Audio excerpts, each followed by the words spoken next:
കുട്ടികളോട് ഒരു കാരണവശാലും നോ പറയരുത്. കേട്ടിട്ട് അത്ഭുതം തോന്നുന്നുണ്ടോ? വീഡിയോ നിങ്ങൾ മുഴുവനായിട്ട് കാണുക. നമ്മുടെ മക്കളെ നമ്മൾ പലപ്പോഴും വളർത്താറുള്ളത് ഒരുപാട് നോകളുടെ പുറത്താണ്. അത് ചെയ്യരുത്, ഇത് ചെയ്യരുത്, അങ്ങോട്ട് പോകരുത്, ഇങ്ങോട്ട് പോകരുത്, അവിടെ ഇങ്ങനെ ആക്കരുത്, അങ്ങനെ ആക്കരുത് എന്നൊക്കെ പറഞ്ഞിട്ടാണ് മക്കളെ വളർത്താറുള്ളത്.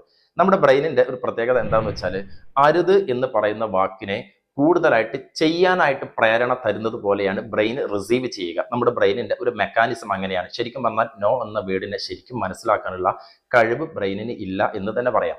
ഞാൻ നിങ്ങളോട് ചുവന്ന റോസാപ്പൂവ് ഒരു കാരണവശാലും ഓർക്കരുത് എന്ന് പറയാം. അതേപോലെ ആവി പറക്കുന്ന ചൂടുള്ള ബിരിയാണി ഒരു കാരണവശാലും ഓർക്കരുത്.